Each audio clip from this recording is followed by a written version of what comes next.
નમસ્કાર મિત્રો, સ્વાગત છે આપનું આજના તાજા સમાચારોમાં। તો મિત્રો, આજના સમાચાર વિશે વાત કરવાની છે તેમના પહેલાં આપને મિત્રો જણાવી દઈએ કે વિડીયોને અંત સુધી જોતા રહેજો, જેથી કરીને મિત્રો આજના દરેક સમાચારો કામના છે એ તમને મળી જાય। અને મિત્રો, ગુજરાતના રોજે રોજના તાજા સમાચાર મેળવવા માંગતા હોય તો ચેનલને જરૂરથી સબસ્ક્રાઈબ કરવાનું ભૂલતા નહીં।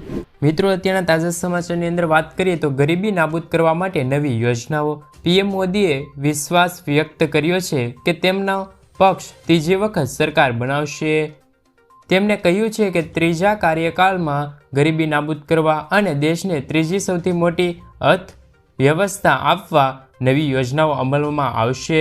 હું છેલ્લા 1.5 વર્ષથી નવી યોજનાઓને રોડમેપ તૈયાર કરી રહ્યો છું। વિવિધ માધ્યમો દ્વારા લગભગ 15 લાખ લોકોની સલાહ લેવામાં આવી હતી। તેને આગામી 20 થી 30 દિવસમાં આખરી ઓપ આપવામાં આવશે। મિત્રો, આગળના સમાચારની અંદર વાત કરીએ તો આવાસ યોજનાની જાહેરાત। પીએમ આવાસ યોજના હેઠળ 3 કરોડ મકાનો બનાવવાનું કામ પૂર્ણ થયું છે। આગામી 5 વર્ષમાં બીજા 2 કરોડ મકાનો બનાવવામાં આવશે। આ સાથે નાણામંત્રીએ કહ્યું કે સરકાર મધ્યમ વર્ગ માટે પોતાનું ઘર ખરીદવા અથવા તો બનાવવા માટે આવાસ યોજનાની શરૂઆત કરી છે। મિત્રો, ત્યારબાદના સમાચારની અંદર વાત કરીએ તો પીએમ સ્વનિધિ યોજના, જેમાં આધાર કાર્ડ આપો અને મેળવો 50,000 રૂપિયાની સહાય। કોરોના સંકટ વચ્ચે સરકારે લાવી હતી એક નવી ગેરંટી સ્કીમ। 50,000 સુધીની લોન કોઈપણ વ્યક્તિને મળતી હતી। આધાર કાર્ડનો માત્ર ઉપયોગ કરવાથી તમને લોન સરળતાથી મળતી હતી। દેશમાં કોરોનાના સંકટની વચ્ચે મોદી સરકારે એક યોજના શરૂ કરી હતી જે ઘણી ચર્ચામાં પણ આવી હતી, કારણ કે આ યોજના અંતર્ગત 50,000 રૂપિયા સુધીની વગર ગેરંટીએ લોન મળતી હતી। આ સ્કીમ ખાસ કરીને એ લોકો માટે છે કે જે નાના મોટા રોજગાર સાથે જોડાયેલા છે। મિત્રો, સમાચારની અંદર આગળ વધીએ તો સરકાર દ્વારા ગ્રાહકોને વીજળી ભેટ। ગુજરાતની વીજ વિતરણ કંપનીઓ તેમના પાયલોટ પ્રોજેક્ટ અંતર્ગત સ્માર્ટ મીટર લગાડી રહી છે। તેમના કારણે વીજળીઓનો બગાડ ઘટશે। આ પ્રોજેક્ટ અંતર્ગત ગુજરાતમાં 2025ના અંત સુધીમાં 1.30 કરોડ વીજ જોડાણ ધારકોને સ્માર્ટ મીટર આપવાનો ટાર્ગેટ રાખ્યો છે। આ મીટર લગાવવા માટે વીજ ગ્રાહકે કોઈ ચાર્જ ચૂકવવાનો રહેશે નહીં। વીજળીનો ઉપયોગ કરવા માટે તમારે મોબાઈલની મારફતે રિચાર્જ કરવાનું રહેશે। મિત્રો, ત્યારબાદના સમાચારની અંદર વાત કરીએ તો રેશન કાર્ડ ધારકોને ખુશખબર। રાજ્ય સરકારે રેશન કાર્ડ ધારકોના હિત માટે એક મહત્વનો નિર્ણય લીધો છે। આરોગ્ય મંત્રી ઋષિકેશ પટેલે માહિતી આપી છે કે રાજ્યમાં એનએફએસએ રેશન કાર્ડ ધારકોને પીએમજય હેઠળ આવરી લેવામાં આવશે। જો કે છેલ્લા 2 વર્ષમાં પીએમજય અંતર્ગત ઘણા રેશન કાર્ડ ધારકોને લાભ મળી રહ્યો છે। મિત્રો, આગળના સમાચારની અંદર વાત કરીએ તો ફસલ વીમા યોજના બંધ થશે। વિધાનસભામાં સત્તાવાર ખુલાસો થયો છે કે છેલ્લા 3 વર્ષથી ગુજરાતમાં વડાપ્રધાનની ખેડૂતો માટેની મહત્વની પ્રધાનમંત્રી ફસલ વીમા યોજના બંધ હાલતમાં છે।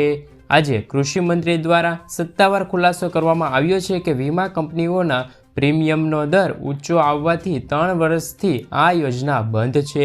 વર્ષ 2019માં ખરીફ પાક માટે કેન્દ્ર સરકાર દ્વારા 152 કરોડ રૂપિયા અને રાજ્ય સરકાર દ્વારા 692 કરોડ રૂપિયા ખેડૂતોને આપવામાં આવ્યા હતા, જેના કારણે ખેડૂતોને 426 કરોડ રૂપિયા કુલ મળીને આ કિંમતો ખેડૂતોને મળતી હતી। પરંતુ પ્રીમિયમ ખાનગી વીમા કંપનીઓએ આ બધા પૈસા છે તે ચૂકવ્યા જ નથી, જેમના કારણે ફસલ વીમા યોજના બંધ કરવામાં આવી છે। મિત્રો, આગળના સમાચારની અંદર વાત કરીએ તો ખેડૂતોને દર મહિને 3,000 રૂપિયા આપશે। સરકાર ખેડૂતોને વૃદ્ધાવસ્થામાં જીવવા માટે વાર્ષિક 36,000 રૂપિયાની સહાય આપવા માટે પીએમ કિસાન માનધન યોજના ચલાવી રહી છે। કેન્દ્રીય કૃષિ મંત્રીએ સંસદમાં જણાવ્યું છે કે આ યોજનામાં જોડાનાર ખેડૂતોની સંખ્યા 23.38 લાખ વટી ગઈ છે। જ્યારે આ ખેડૂતો 60 વર્ષની વય વધતા તેમને દર મહિને સરકાર પેન્શન માટે સરકાર તેમના ખાતામાં 3,000 રૂપિયાની સહાય આપે છે। મિત્રો, આગળના સમાચારની અંદર વાત કરીએ તો ખેડૂતોની લોન શું માફ થશે કે નહીં? ગુજરાતના કુલ 43 લાખ ખેડૂતો પર દેવાનો બોજ છે। જે કુલ થઈને રૂપિયા 90,695 કરોડ રૂપિયા થાય છે। એવામાં આગામી લોકસભાની ચૂંટણી ખેડૂતોના દેવા માફી અંગેનો મુદ્દો જોવા મળી શકે છે। તેમાં સરેરાશ ગણવામાં આવે તો ખેડૂતોના માથે સરેરાશ 2 લાખથી પણ વધારેનું દેવું છે, જ્યારે ભાજપ સરકાર 20થી 25 એવા ઉદ્યોગપતિ છે કે જેમને 8 લાખ કરોડ રૂપિયાના દેવા માફ કર્યા છે। જો મોટા ઉદ્યોગપતિના દેવા માફ થાય છે તો ખેડૂતોના દેવા માફ કેમ નહીં? ઘણી વખત ખેડૂતો દ્વારા અને કિસાન સંઘ સમિતિ દ્વારા દેવા માફી અંગેની જાહેરાત કરવામાં આવતી હોય છે, પણ જવાબમાં કોઈ પ્રતિક્રિયા મળતી નથી। તો મિત્રો, શું ખેડૂતોનું દેવું માફ થશે કે નહીં? કોમેન્ટ બોક્સમાં જરૂરથી જણાવી દેજો।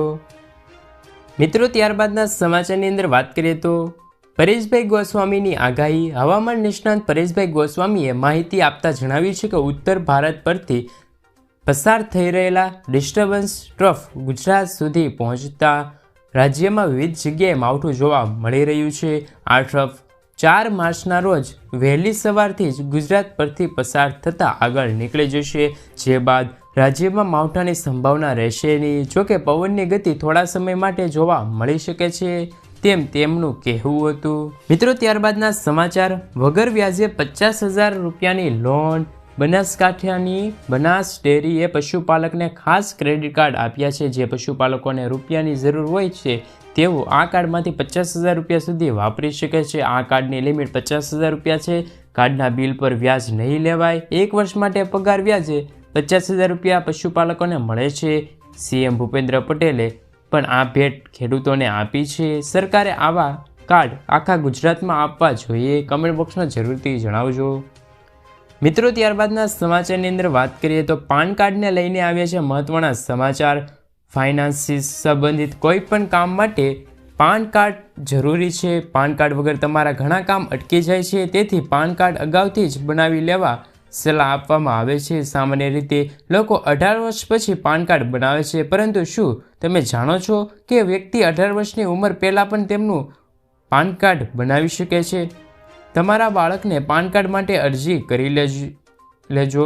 તમને જણાવી દઈએ કે કોઈ પણ સગીર એટલે કે જે બાળકને પાન કાર્ડ માટે સીધી અરજી કરી શકતો નથી। આ માટે બાળક માતા પિતાના વતી અરજી કરી શકે છે।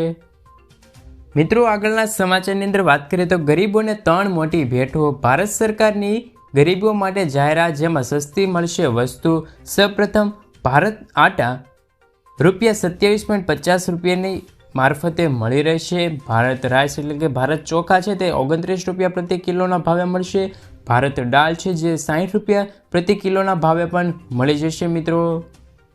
મિત્રો, આગળના સમાચારની અંદર વાત કરીએ તો ડ્રાઇવિંગ લાયસન્સની માહિતી। જો તમારી પાસે 20 વર્ષ જૂનું 2004 પહેલાંનું બનાવેલું ડ્રાઇવિંગ લાયસન્સ છે તો આ સમાચાર તમારા માટે ખૂબ જ જરૂરી છે, કારણ કે 12 માર્ચ સુધી તમે ડ્રાઇવિંગ લાયસન્સ છે તે ઓનલાઈન અપડેટ કરી શકો છો।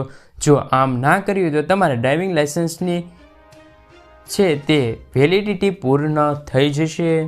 મિત્રો, સમાચારની અંદર આગળ વધીએ તો જનધન ખાતા ધારકો આપે ધ્યાન। જનધન ખાતા ધારકમાં ઘણા ફાયદાઓ છે। જો તમારી પાસે પણ જનધન ખાતું છે તો તમે ઓવરડ્રાફ્ટ દ્વારા તમારા ખાતામાંથી 10,000 રૂપિયાનો વધારે પૈસા ઉપાડી શકો છો। તમને 2 લાખ રૂપિયા સુધીનો અકસ્માત વીમો મળશે। 30,000 રૂપિયા સુધીનું જીવન કવચ, જે એકાઉન્ટ ધારકનું મૃત્યુ પછી કેટલીક શરતો પૂર્ણ કર્યા પછી ઉપલબ્ધ રહેશે। રૂપિયા ડેબિટ કાર્ડની સુવિધા આપવામાં આવશે, જેના દ્વારા તમે ખાતામાંથી પૈસા ઉપાડી શકો છો અને ખરીદી પણ કરી શકો છો। મિત્રો, ત્યારબાદના સમાચાર। કૃષિ મંત્રીની જાહેરાત, જેમાં ખાતરને લઈને આવ્યા છે સમાચાર। યુરિયા ખાતરની સાથે અન્ય કોઈ વસ્તુ ફરજિયાત ખરીદવા અંગે સરકાર દ્વારા કોઈ આદેશ કર્યો નથી। જો રાજ્યમાં આવી પ્રવૃત્તિઓ વિભાગો ધ્યાન આપશે તો ચોક્કસપણે તેવા વ્યક્તિ સામે કડક કાર્યવાહી કરવામાં આવશે, તેવું કૃષિ મંત્રી રાઘવજીભાઈ પટેલે જાહેરાત કરી છે। મિત્રો, ત્યારબાદના સમાચારની અંદર વાત કરીએ તો સોના ચાંદી થયું છે સસ્તું।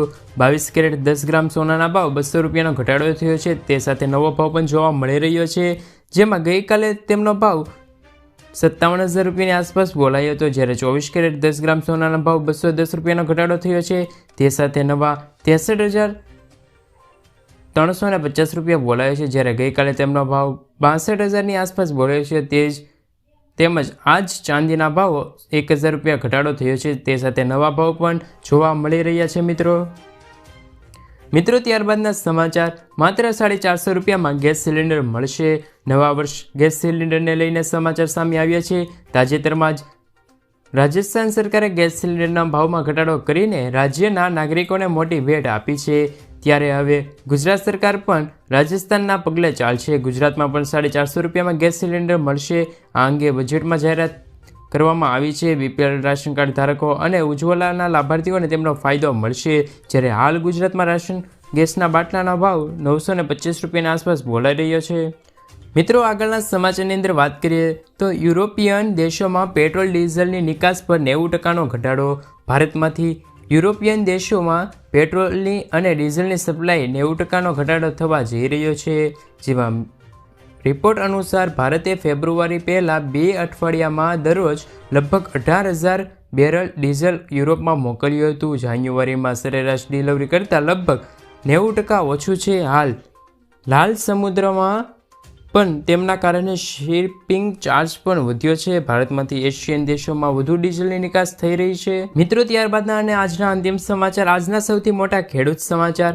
અમરેલી જિલ્લામાં મોટા ભાગમાં ખેડૂતો દ્વારા કપાસ, મગફળી, સોયાબીન, ઘઉં, ચણા તેમજ સફેદ તેલને વાવેતર કરવામાં આવતું હોય છે. સાવરકુંડલા યાર્ડમાં સૌથી મોટા પ્રમાણમાં મગફળી 1311 રૂપિયાના ભાવ બોલાઈ રહ્યા છે. સાવરકુંડલા માર્કેટિંગ યાર્ડમાં કપાસના ભાવ 1500 રૂપિયાથી 1700 રૂપિયા બોલાઈ રહ્યા છે. જ્યારે કપાસ 1500 મણની આવક નોંધાઈ હતી. આ સિવાય સાવરકુંડલા યાર્ડમાં ચણાની જણસીની હરાજી કરવામાં આવી હતી. ચણાના ભાવ 1100 રૂપિયાથી લઈને 1300 રૂપિયા પણ બોલાઈ રહ્યા છે. મિત્રો ત્યારબાદના સમાચારની અંદર વાત કરીએ તો પેટ્રોલ અને ડીઝલ થયું છે સસ્તું. લોકસભા ચૂંટણી પહેલાં સામાન્ય લોકોને મોટી રાહત મળી રહી છે. પેટ્રોલિયમ અને કુદરતી ગેસ મંત્રી હરદીપસિંહ પુરીએ ગુરુવારે દેશભરના પેટ્રોલ અને ડીઝલના ભાવ પ્રતિ લિટર 2 રૂપિયાનો ઘટાડો અંગે માહિતી આપી છે. અને નવો ભાવ છે તે શુક્રવારે